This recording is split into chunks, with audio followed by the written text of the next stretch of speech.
because they could benefit from the attack without having to put their own skin in the game. In some ways, it makes you feel like they genuinely see Iran as a threat that they'd like to see dealt with. Yochi Drazen with the National Journal. Thank you very much for your time. Thank you. That does it for today's Journal. We'll be back tomorrow, 7 a.m. Eastern Time. Now, live coverage of the House. Washington, D.C., February 8th, 2012. I hereby appoint the Honorable Daniel Webster to act as Speaker pro tempore on this day. Signed, John A. Boehner, Speaker of the House of Representatives. Pursuant to the order of the House on January 17, 2012, the Chair will now recognize members from a list submitted by the majority and minority leaders for morning hour debate. The Chair will alternate recognition between the parties, with each party limited to 1 hour and each member other than the majority and minority leaders and the minority whip limited to 5 minutes each. But in no event shall the debate continue beyond 11:50 a.m. Chair recognizes the gentleman from Massachusetts, Mr. McGovern, for 5 minutes.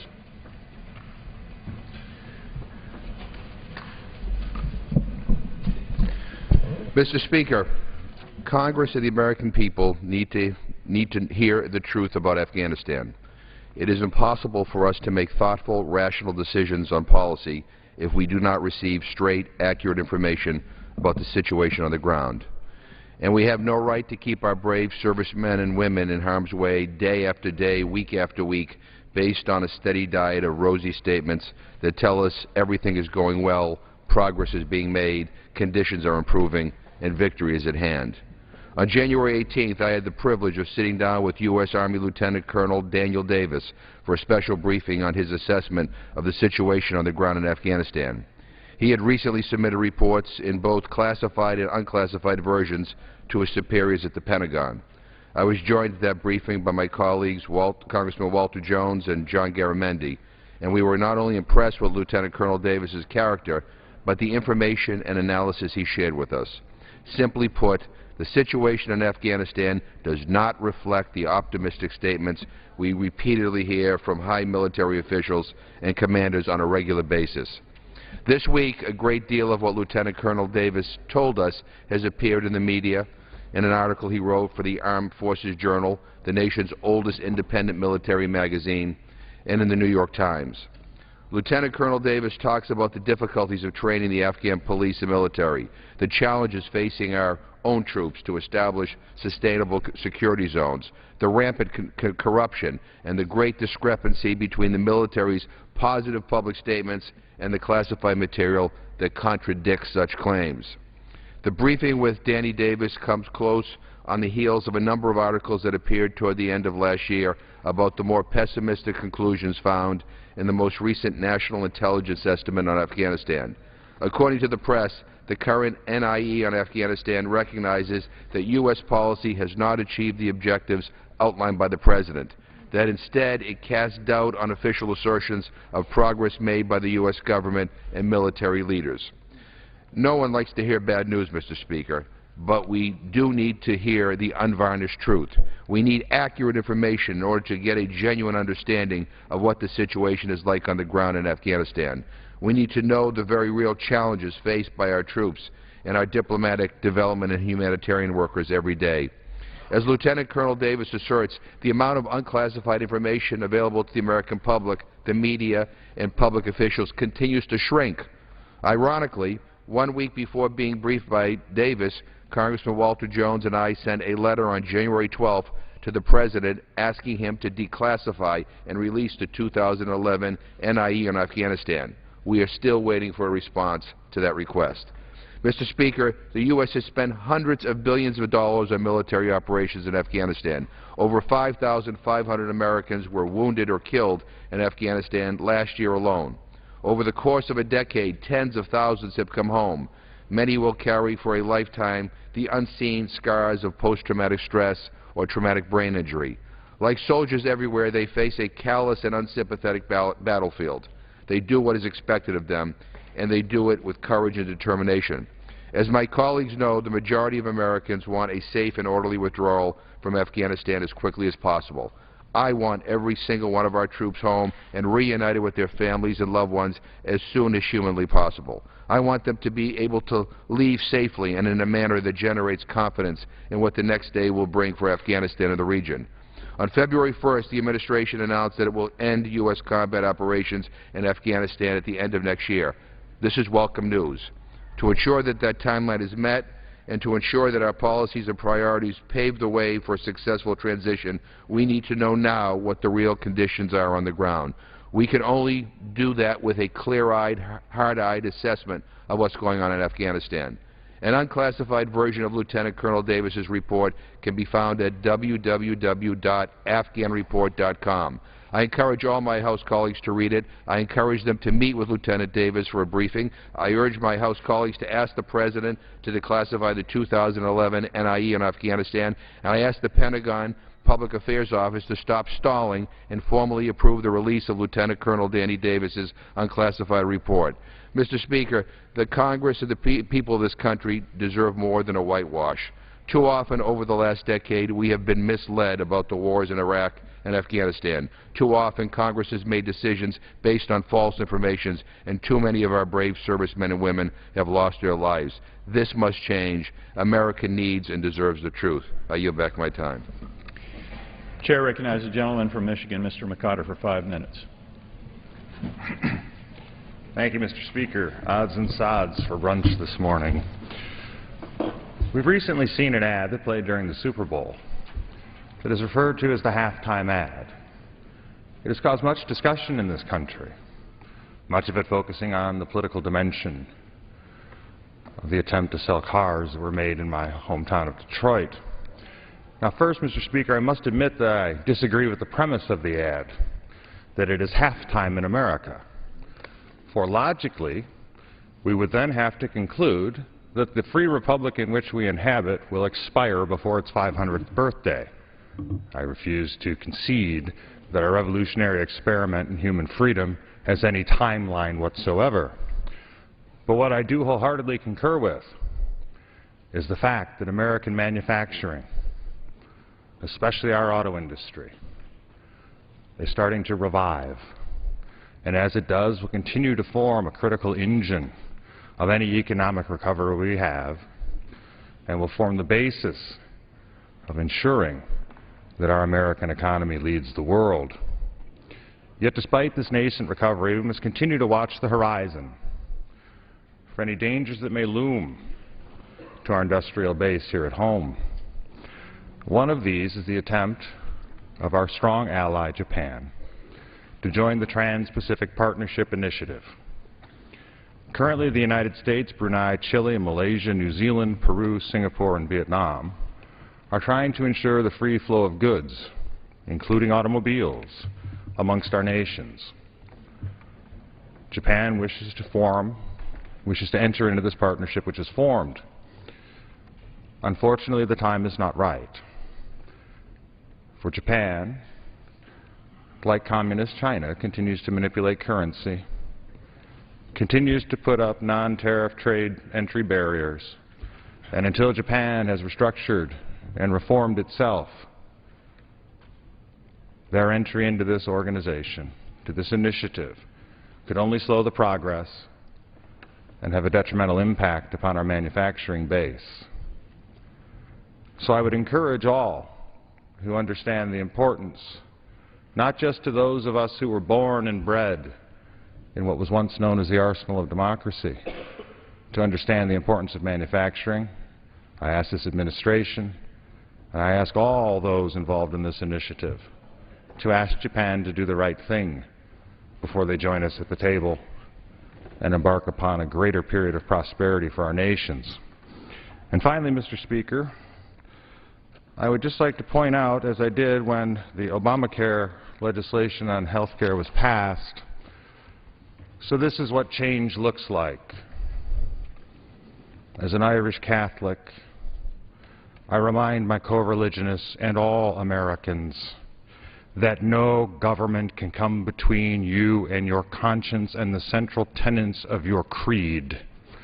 What we are seeing now is the unfortunate fruits of the logical extension of the cesspool of Jean-Jacques Rousseau and his civil religion, whereby which your true religion was tolerated as long as it was subservient to the state. That is not what this nation is about. It is a clear violation of your constitutional right to freely exercise your religion. There is no debate. There is nothing to be worked out. This odious regulation must be withdrawn, lest this administration or those who support it go back on their word to protect and defend your rights under that said Constitution, and, as a practical matter, belie the left's myth that they will not enforce their morality on you. Mr. Speaker, I yield back. Chair recognizes the gentleman from California, Mr. Garamendi. 5 minutes. Thank you, Mr. Speaker. I stand here today to speak about the Afghanistan war. I commend President Obama's administration for the steps it has taken to bring the longest war in our nation's history to a close. Last week, Defense Secretary Panetta said that by mid or later part of 2013, we'll be able to make a transition from a combat role to a training, advice, and assistance role. I urge the administration to fulfill this aspiration and bring our troops home to their families. They have sacrificed enough. The Afghanistan war began as a war of necessity. After the horrific September 11th attacks, we sent our troops to eliminate al-Qaeda and their leaders and destroy their training camps to prevent a future terrorist attack. Our troops carried out this mission with extraordinary courage and dedication. Osama bin Laden was driven out of Afghanistan, and he is now dead. Furthermore, our intelligence community affirms that al-Qaeda is virtually extinguished from Afghanistan, yet the war continues. End this war now, and focus like a laser on terrorists wherever they may be. Our troops in Afghanistan are no longer fighting terrorists who pose a threat to the United States. They are now fighting domestic Afghanistan factions and defending a corrupt and inept Afghanistan government. Our service members are dying in another country's civil war. This has become a war of choice. I recently met with Lieutenant Colonel Danny Davis, who described to me what a civil war looks like on the ground. He has served 2 combat deployments in Afghanistan and has traveled throughout the country, talking to U.S. troops stationed all over. A recent evaluation of Colonel Davis reads, "His maturity, tenacity, and judgment can be counted on in even the hardest situations, and his devotion to missions accomplished is unmatched by his peers." Now, this is what Colonel Davis has described, what he has observed. What I saw bore no resemblance to the rosy official statements by U.S. military leaders about conditions on the ground. Entering this deployment, I was sincerely hoping to learn that the claims were true, that conditions in Afghanistan were improving. Instead, I witnessed the absence of success on virtually every level. I saw the incredible difficulties of any military force that would have to pacify even a single area in any of those provinces. I heard many stories about how insurgents controlled virtually every piece of land beyond the eye shot of a U.S. or international security assistance force base. I saw little to no evidence that the local governments were able to provide for the basic needs of the people. Some of the Afghan civilians I talked with said the people didn't want to be connected to a predatory or incapable local government. From time to time, I observed Afghan security forces colluding with the insurgency. Colonel Davis's candid testimony reinforced my own conviction that there is no military solution to the conflict in Afghanistan, only the prospect of continued shedding of American blood in a war that is not ours to fight. Only through negotiated political settlement amongst the Afghan factions, not through an open-ended U.S. military presence, could Afghanistan become a stable and developing country. America faces new threats now. More than $1 trillion spent on 2 wars over the course of a decade undermines our financial stability and take away much-needed funds for American jobs and investment at homes. The Obama administration has shown courageous leadership in eliminating Osama bin Laden. They have also shown leadership in bringing the war in Iraq to an end and planning to ensure that U.S. military commitment in Afghanistan is not an open-ended one. As President Obama clearly stated in his speech on the drawdown plan last year, we need to focus on nation building at home. I agree, and I strongly support ending U.S. combat operations in Afghanistan and bringing our troops home by mid-2013, if not sooner. It's us, the 435 members of this body, the United States Congress, that can choose when this war ends. I yield back, Mr. Speaker. Chair recognizes the gentleman from North Carolina, Mr. Jones, for 5 minutes. Mr. Speaker, thank you very much. I join my friend from California who just spoke and my friend from Massachusetts who spoke before him, Mr. Garamendi and Mr. McGovern. I joined in that meeting with Lieutenant Colonel Davis, and he's a very brave man. In fact, if any of my colleagues would like to read the article in the New York Times on Monday, the title is Afghan War, an Officer and a Whistleblower, with a subtitle of A Solo Campaign to Tell the Truth. And as my two friends who have just spoken, the truth does matter. Our Lord and Savior Jesus Christ spoke the truth, and it's time that we in Congress demand the truth on this war in Afghanistan. I think Colonel Davis is doing this country a tremendous favor by trying to say, Congress, ask the right questions. Stop listening to those who keep telling you that training the Afghan soldiers and the Afghan to be policemen is going well. I'm on the Armed Services Committee. I've been hearing that for 10 years. You can teach a monkey to ride a bicycle sooner than 10 years. How many more young men and women have to give their legs and their arms? Last week I had a Marine general in my office and a Navy admiral.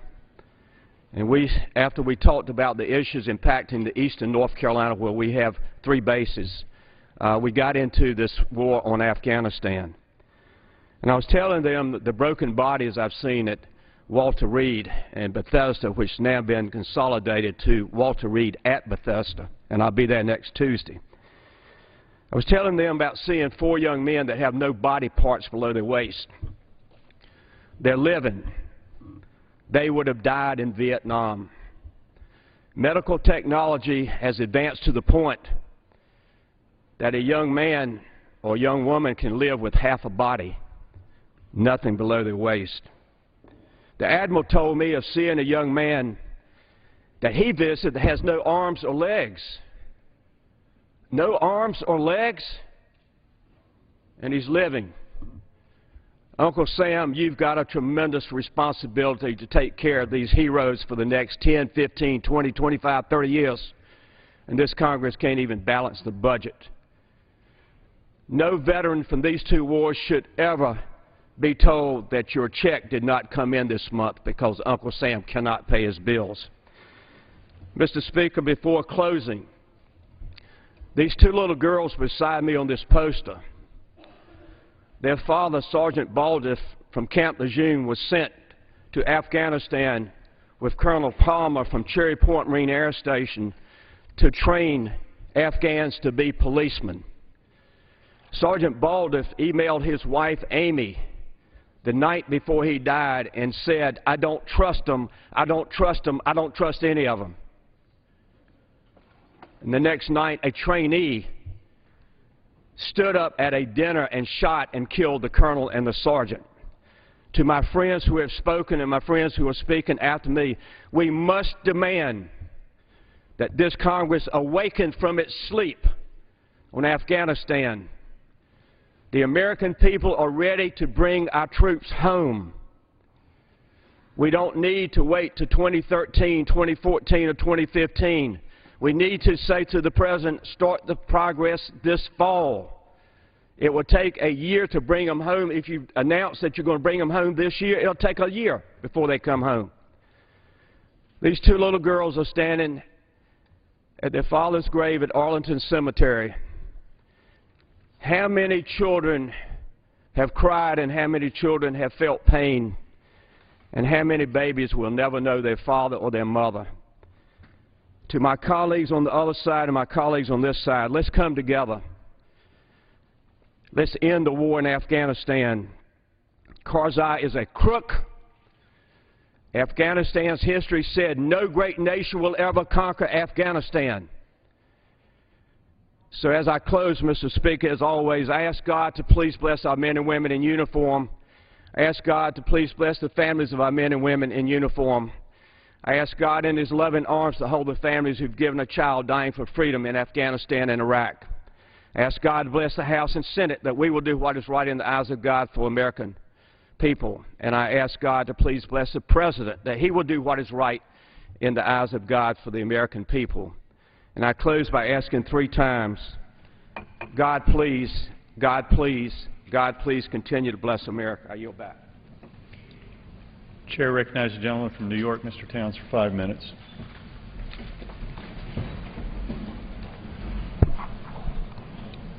Thank you, Mr. Speaker. Recently I met Jill Wood from my district in Brooklyn.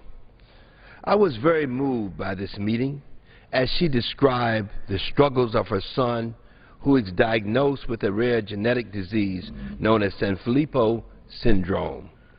Before we met, I was not familiar with this particular disease, but she touched my heart to hear about her child's courage. Every day he has to overcome physical disabilities that make it almost impossible for him to complete a very simple task that we complete with ease. I was inspired by the strength of their family and the bond that they share. I have long been a strong advocate for rare disease research and development. In fact, this is why I am working with my colleague from Florida, Congressman Stearns, on H.R. 3737, the ULTRA Act. This bill would codify the flexibility the FDA needs to encourage the development of treatments for rare diseases like Sanfilippo syndrome. It is our duty as members of the United States Congress to come together and support measures that aid the rare disease community. Imagine being inflicted with a disease your physician has never heard of and has no idea as how to treat it. Can you imagine the devastation this would cause to your family? We must provide National Institute of Health with additional funding to support the important research for orphan and rare diseases. We must also give flexibility and support the FDA to help the agency bring potential cures and treatments to the market much sooner. How long must we wait and continue to suffer until life-saving treatments are available? Near 30 million Americans are affected by 7,000 rare diseases. We must do everything in our power to support education, advocacy, research, and patient assistance to bring this number down. Imagine the families out there watching their loved ones suffer because we have not yet provided enough support for this cause.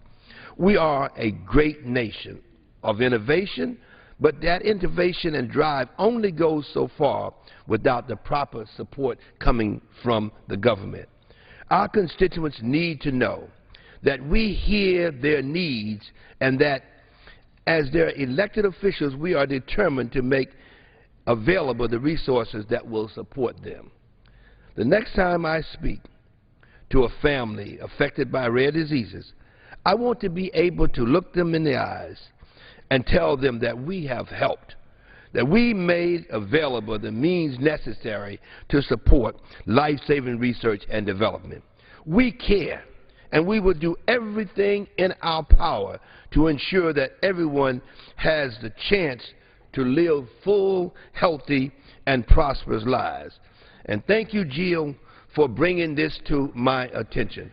I urge my colleagues to support the ULTRA Act and increase funding for rare disease research and development. It is so important that we do everything possible to be able to bring the numbers down. On that note, Mr. Speaker, I yield back the balance of my time. Chair recognizes the gentleman from Texas, Mr. Poe, for 5 minutes.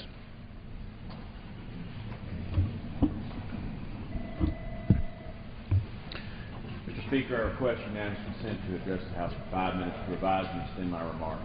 Without objection.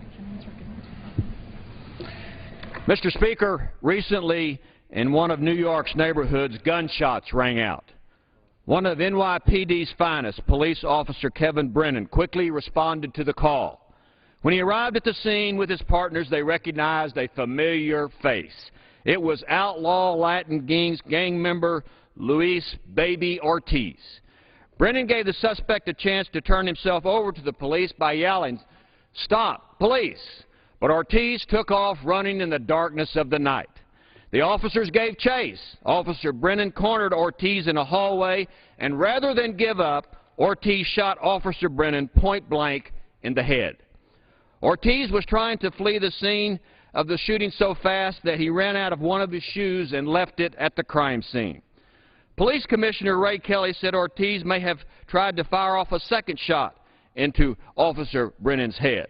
Obviously, Ortiz has a total disrespect for human life.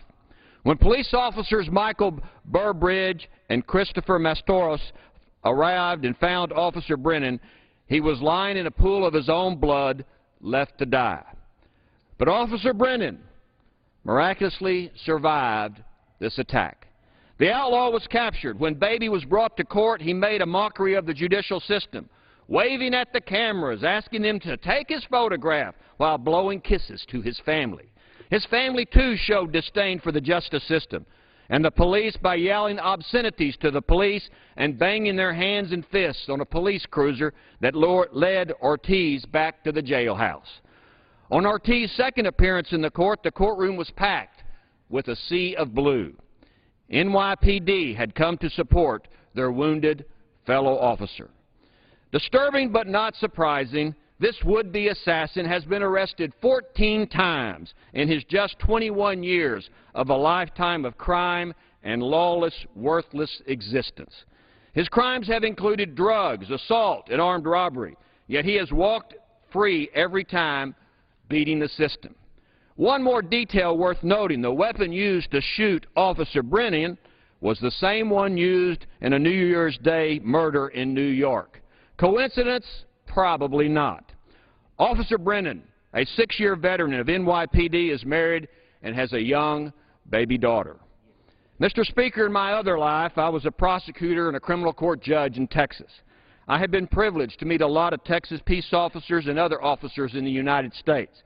I've had the opportunity to meet many New York police officers when I go to New York to do presentations and trainings. And after we get through the language barrier, I found them to be a remarkable bunch of dedicated crime fighters. Officer Brennan and thousands of his comrades throughout America wear the blue uniform of the law every day.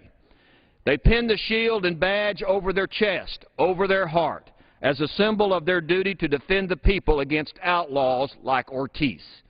They are the last strand of wire in the fence between the fox and the chickens. And they are all that separate the lawful citizens from the lawful bandits.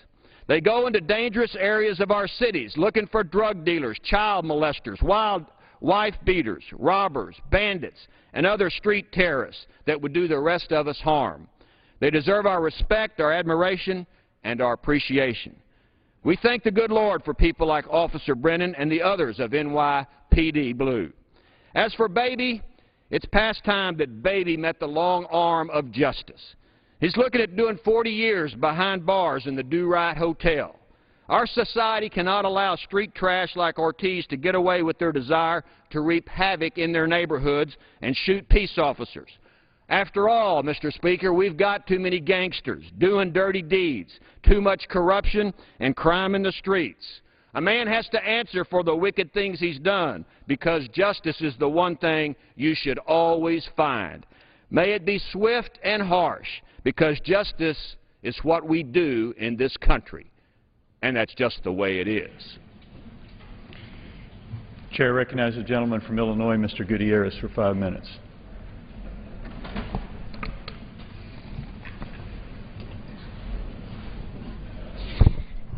I have to admit that when Newt Gingrich first used the phrase, the food stamp president, I was outraged.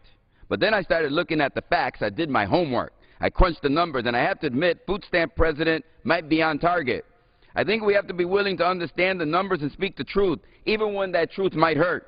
So I've come to the floor today with some facts and figures all sourced and backed up, because I know that Newt Gingrich wouldn't have it any other way. So let's learn about the food stamp president.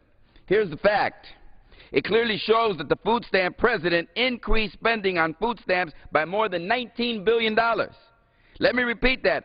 Under the food stamp president, the U.S. increased its spending on food stamps by more than $19 billion. That's a B. The source, the U.S. Department of Agriculture. Here's fact number 2. Under the food stamp president, the number of people using the food stamp program increased by 11 million people. The source, the USDA. Thank you. Here's fact number 3. Even the amount of the benefit has increased under the food stamp president. The amount per benefit increased $27.38 per recipient. Not much, you would say, $27. Well, guess what? The $27 increase per benefit is the largest increase that occurred under any president in the last 30 years. Pretty dramatic, huh? And what's the source of that? The USDA. Now let's just review for everybody again.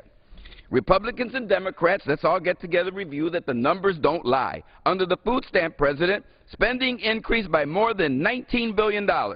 The number of people using the program increased by 11 million people. And the amount of the benefit increased by a historic amount, not seen in the last 30 years. We may not like the fact, but sometimes the truth just hurts. And here we have them. The food stamp president of the United States. Yes, George W. Bush is the food stamp president of the United States. Under the food stamp president, George Bush, we spent more money, had more recipients, and gave each recipient more money for food. Now, I know that some of you are saying, Luis, you're not being fair. Aren't there some other food stamp presidents out there? Okay, you're right.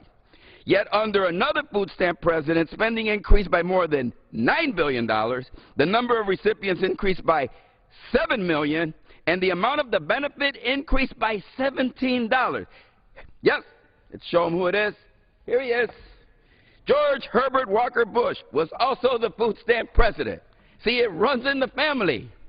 Food stamp president senior and food stamp president junior. It's hereditary, a rampant family disease that makes them just want to feed poor people, hungry poor people. Now, I have to confess and make a confession today. I support the food stamp program. I think that SNAP, the Supplemental Nutrition Assistance Program, to call it by its actual name and not something that Newt Gingrich thinks is politically punchy, serves an important purpose. The purpose largely is to prevent children and old people from going hungry. SNAP doesn't provide them with some fancy perk from some out-of-control free spending program. It provides kids and old people with food.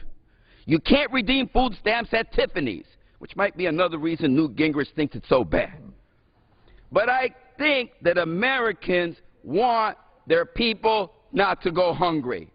And just in case I'm wrong, if Newt Gingrich met a food stamp president other than the one named George Bush, well, I want to thank Barack Obama today because he's also invested in SNAP. He's invested in nutrition for America's most vulnerable. And here's another fact, the last one I'll make today, Mr. Speaker. And this one's for Newt Gingrich. Just in case, his food stamp president name-calling was designed to make a political point that he wasn't so quite willing to come right out and say.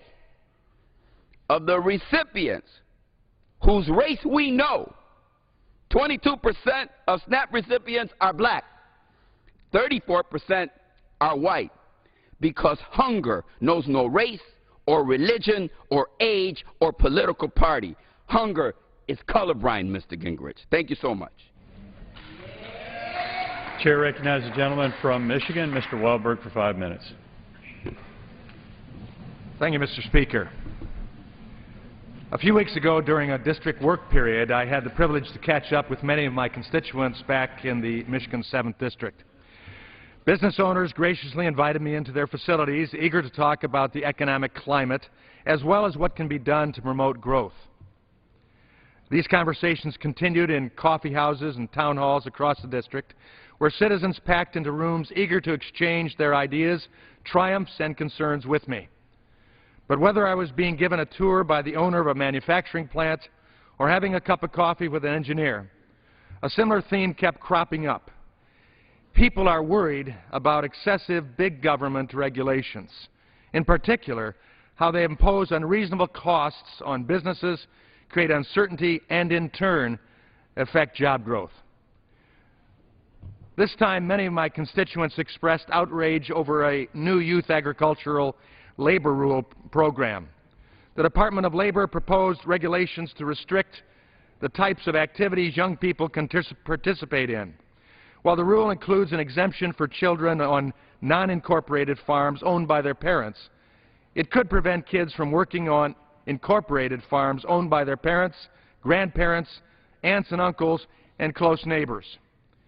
Even on such extended family farm, children under the age of 16 may be banned from working with animals or in specified farm situations, while those under the age of 18 would be prohibited from any job, and I quote, involving farm product raw materials.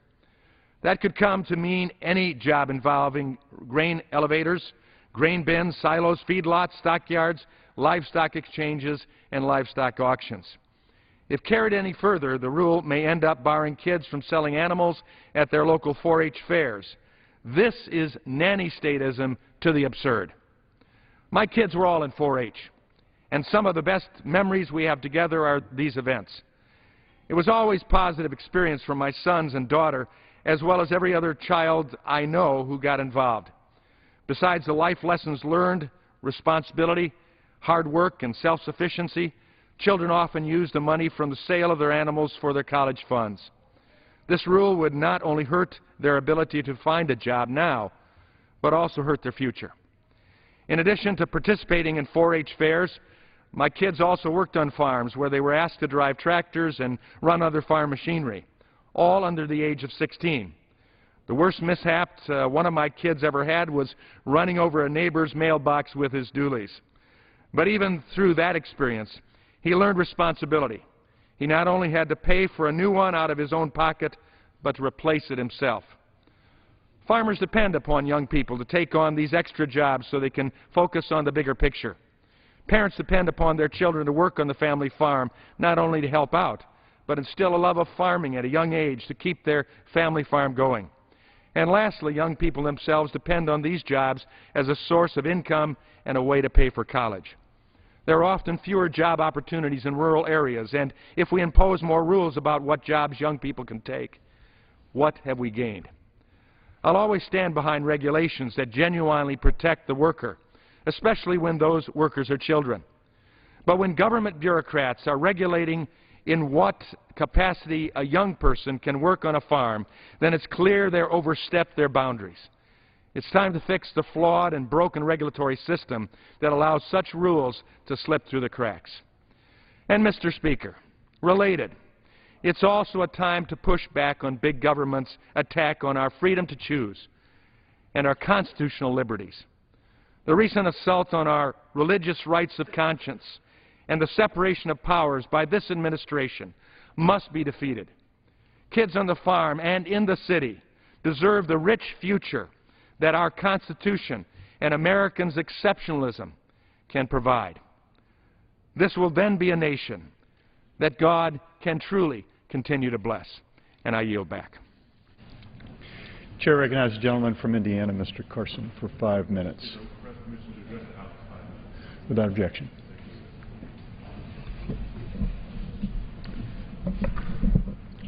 Mr. Speaker, I rise to congratulate the great city of Indianapolis, my hometown, for doing an outstanding job as host of Super Bowl 46. On Sunday, 2 teams played an incredible game, but I believe that the events leading up to kickoff organized by countless community organizations, good corporate citizens, committed public leaders, and thousands of volunteers, were as impressive as any play on the field. Over 1 million visitors enjoyed the free festivities of the Super Bowl Village, and a record 265,000 fans visited the NFL Experience to test their passing and kicking skills and to meet their favorite players. So I was not surprised when Indianapolis received rave reviews for its accessibility, downtown amenities, civic commitment, and famed Hoosier hospitality. But this success, Mr. Speaker, did not stop with the block surrounding Lucas Oil Stadium. With Commissioner Goodell and the NFL's assistance, I am confident that the impact of the Super Bowl will last far longer than memories of that final Hail Mary pass. Indianapolis embarked on an unprecedented effort to rebuild one of its hardest-hit areas. Even before the recession hit, Indianapolis's Near East Side, a patchwork of neighborhoods just outside of downtown, led the nation in foreclosures, and families were too often rattled by violent crime. But today, thanks to relentless efforts by community residents, and with the Super Bowl as its springboard, Indianapolis's Near East Side has been rejuvenated. It has been given new life through housing developments like the St. Clair Senior Apartments, Commonwealth Apartments, and building a living legacy housing initiative. These new housing options will help seniors and low-income families stay in the community they love and access the services they rely on, like the John Bonner Community Center and People's Health and Dental Center. They will help the homeless find a new start and working men and women locate near their employers. On Super Bowl weekend, we also saw the grand opening of the Chase Near East Side Legacy Center, which includes the area's only fitness center now offering low membership rates. This center will be home to the Youth Education Town, a facility that will provide classes to students of all ages through great national and local not-for-profits. While other host cities spend Super Bowl weekend breaking down on projects, Indianapolis spent ours opening doors for these new facilities. Collectively, the Near East Side redevelopment effort serves as a model not only for what can be achieved throughout Indianapolis, but across this great nation. Just a few years ago, the Near East Side and all of Indianapolis was suffering the worst of the economic downturn. We had some of the nation's highest unemployment, foreclosures, and bankruptcy rates. But today, our unemployment rate is near the national average and getting better. Our critics counted us out many times, but this weekend showed that we are a modern city. Mr. Speaker, this weekend, Indianapolis showcased why it is America's best-kept secret. It showed that we are a prime destination for conventions and big events and have some of the best sports facilities anywhere. Mr. Speaker, it is with great pride that I ask my colleagues to join me in congratulating Indianapolis, Indiana, and all of those who worked so hard to make this event a huge success. I yield back. Chair recognizes the gentleman from Minnesota, Mr. Krevik, for 5 minutes. Mr. Speaker, I ask unanimous consent to address the House for 5 minutes and will advise to extend my remarks. Without objection. Mr. Speaker, I'll be brief because my message is clear and concise. Mr. Speaker, I rise today out of grave concern for the most recent assault on our religious freedom, the First Amendment, and our freedom of conscience.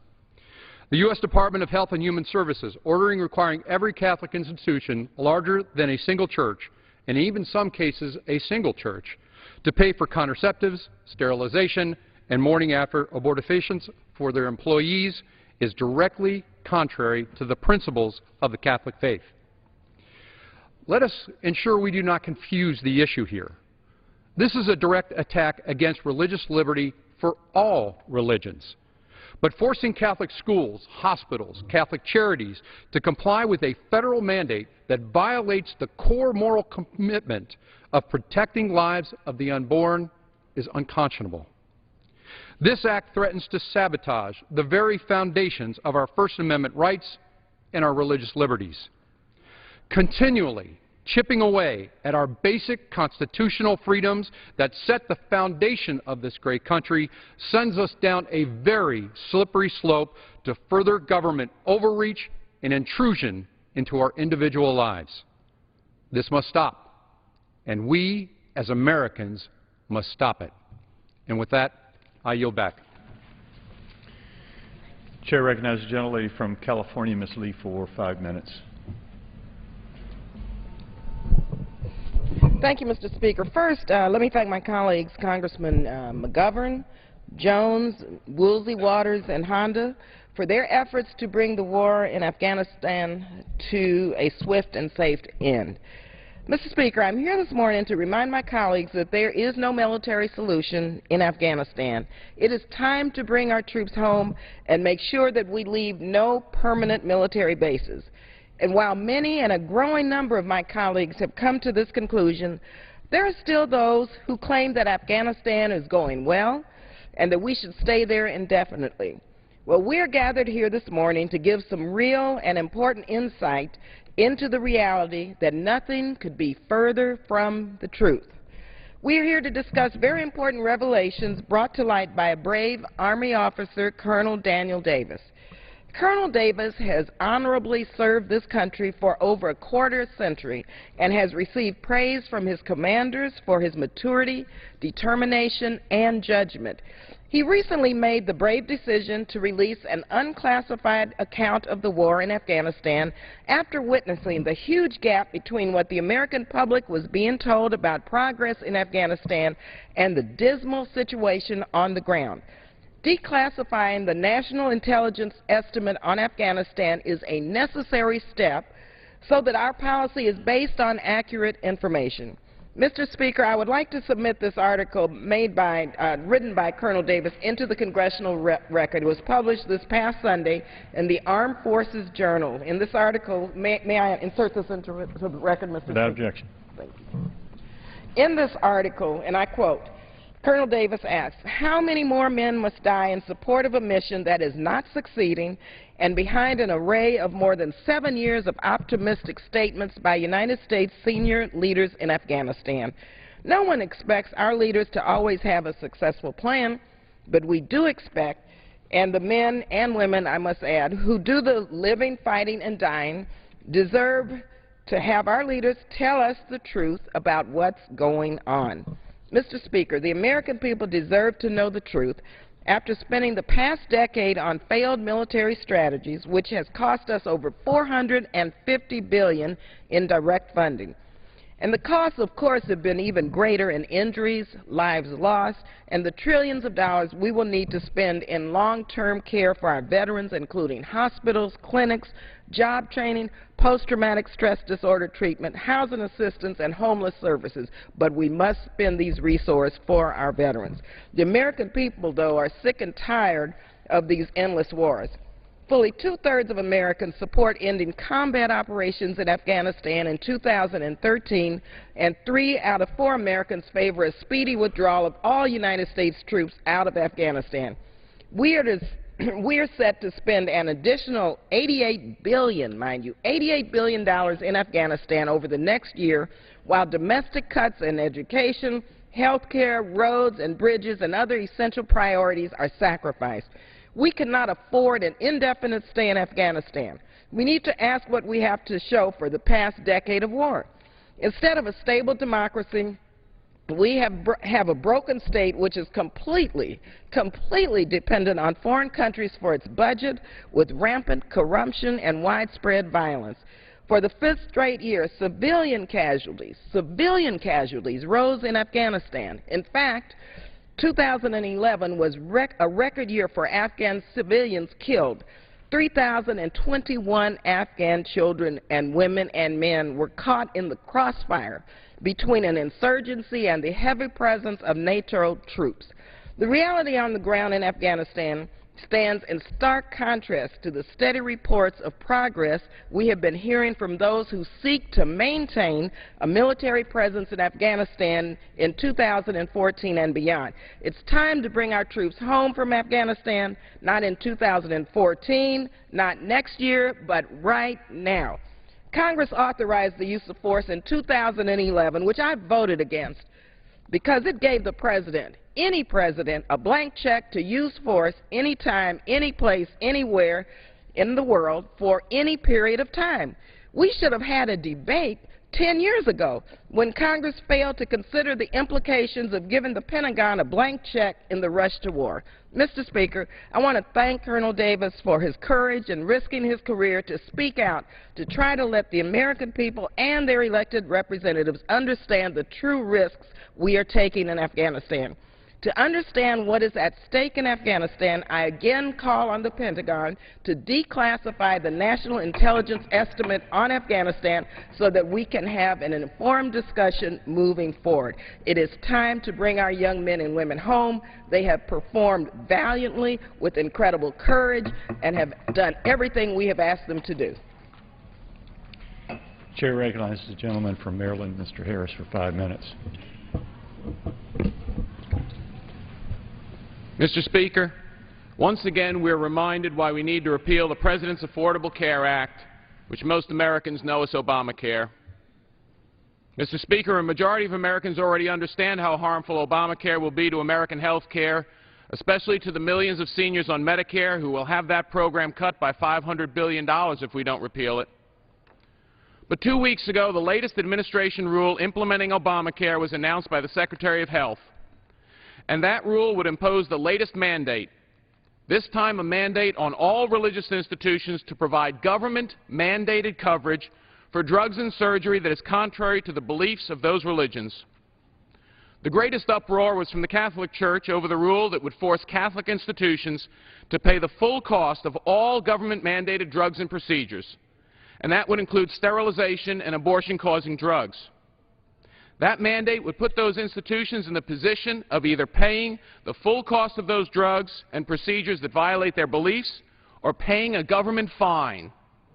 I repeat, it would end up being a government-imposed fine to practice your religious beliefs, with the administration using the broad mandates of Obamacare to impose those fines. But the religious intimidation by the administration didn't stop there.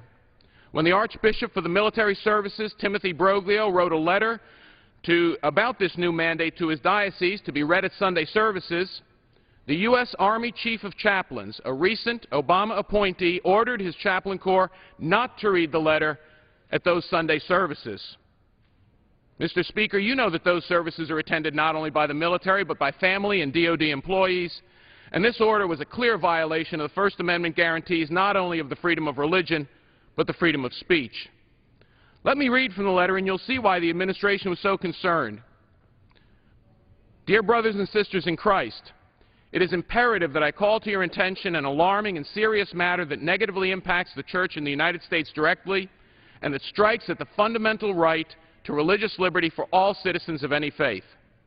The federal government, which claims to be of, quote, of, by, and for the people, has dealt a heavy blow to almost a quarter of those people, the Catholic population, and to the millions more who are served by the Catholic faithful. It is a blow to a freedom that you have fought to defend and for which you have seen your buddies fall in battle. The U.S. Department of Health and Human Services announced that almost all employers, including Catholic employers, will be forced to offer their employees health coverage that includes sterilization, abortion-inducing drugs, and contraception. Almost all health insurers will be forced to include those services in the health policies they write, and almost all individuals will be forced to buy that coverage as part of their policies. In so ruling, the administration has cast aside the First Amendment to the Constitution of the United States, denying to Catholics our nation's first and most fundamental freedom, that of religious liberty. And as a result, unless the rule is overturned, we Catholics will be compelled to choose between violating our consciences or dropping our health care coverage for our employees. We will not comply with this unjust law. People of faith cannot be made second-class citizens. We are already joined by our brothers and sisters of all faiths and many others of goodwill in this important effort to regain our religious freedom. Our parents and grandparents did not come to these shores to help build America's cities and towns, its infrastructure and institutions, its enterprise and culture, only to have their posterity stripped of their God-given rights. Mr. Speaker, after protest, the Chief of Chaplains finally allowed most of the letter to be read, but ordered that the line, "We cannot," we will not comply with this law still not be read. Mr. Speaker, now you can see why the Wall Street Journal, not usually a paper that comments on religious matters, found this issue so compelling that today's lead editorial deals with it under the headline, Obamacare's Great Awakening, with a highlight line, HHS tells religious believers to go to hell, and the public notices. Yes, Mr. Speaker, the public noticed. Let me just read the opening of that editorial. The political furor over President Obama's birth control mandate continues to grow, even among those for whom contraception poses no moral qualms, and one needn't be a theologian to understand why. The country is being exposed to the raw political control that is the core of the Obama health care plan, and Americans are seeing clearly for the first time how this will violate pluralism and liberty. Mr. Speaker, in the last few days, a strategist in the President's campaign, not the Secretary herself or an administration official, has suggested that, well, maybe something can be done. Really, Mr. Speaker? Are we leaving dealing with First Amendment rights violations to campaign staff for resolution? This latest controversy has given us yet, Mr. Speaker, another reason to repeal Obamacare, a bill forced on America by the last Congress and this administration. Given the obvious willingness of regulators to force their value system on all Americans regardless of religious belief, the editorial comes to the right conclusion, and I quote, religious liberty won't be protected until Obamacare is repealed. Mr. Speaker, the time for repeal is now. Chair recognizes the gentlelady from California, Ms. Woolsey, for 5 minutes. Thank you, Mr. Speaker. Mr. Speaker, Federal Reserve Chair Ben Bernanke testified on Capitol Hill last week and warned us that deficit reduction should be a top priority and that current spending projections are unsustainable. In response, the gentleman from Wisconsin who chairs the Budget Committee said that we needed to get our fiscal house in order. Otherwise, it's going to get ugly pretty fast. To him, I would say, it's already ugly. It's really ugly for 13 million Americans who woke up this morning without a job to go to. And it would be uglier still if we embraced his vision of a shredded safety net and a voucher program that ends Medicare as we know it. Here's what I find distressing and disturbing particularly. For my colleagues in the majority, every other sentence out of their mouths is about reducing federal spending. And yet, the programs they want to cut are the very ones that are keeping working families afloat. They never seem to aim their axe at the part of the budget that has shot through the roof the last 10 years and now eats up more than half of our discretionary spending. I'm talking, of course, about the Pentagon budget. It doesn't make any sense that the military-industrial complex has gotten a virtually blank check while important domestic programs and also important civilian international programs that promote national security look for change in the couch in order to survive. If we're in belt-tightening mode, then we should all be in belt-tightening mode. But if there are federal dollars available, and there certainly are, I want to know why we can't make strong investments in the food stamps program, Head Start, or Pell Grants. If there's enough money to give the Pentagon a staggering $700 billion plus a year, I want to know why we can't make relatively modest but meaningful investments in paid family or leave or early childhood education. The good news is that the President of the United States gets it. With the support of the Joint Chiefs of Staff, he is taking a strong first step toward putting the brakes on runaway defense spending. But I think we need to do more, and we need to be much bolder. When we spend more on defense than the next 10 nations combined, clearly our priorities are out of whack. The Cold War has been over for 20 years, and yet we still have tens of thousands of troops stationed in Europe. This makes no sense at all. Something else that doesn't make sense, our presence in Afghanistan. And it's not just the peace and justice folks who are calling for the end of this misguided adventure. Lieutenant Colonel Daniel L. Davis, Army brass, is asking how many more men must die in support of a mission that is not succeeding. He goes on to say, you can spin all kinds of stuff, but you can't spin the fact that more men are getting blown up every year. Mr. Speaker, what we need is a fundamental overhaul in the way we think about protecting America. We need to be smarter about national security. Smart security means replacing weapons systems with humanitarian aid and humanitarian development. It means a civilian surge instead of a military surge. It means peaceful diplomacy instead of military devastation. It means lifting up and empowering innocent Afghan people instead of occupying their country and perpetrating a war that has killed them by the thousands. This smart security approach is not only the better way to protect our interests and to keep our country safer, it comes at a fraction of the cost of what we're spending. Mr. Speaker, for the sake of our national conscience, also for our national treasury, it's time to do the smart thing and bring our troops home. Don't ask me, ask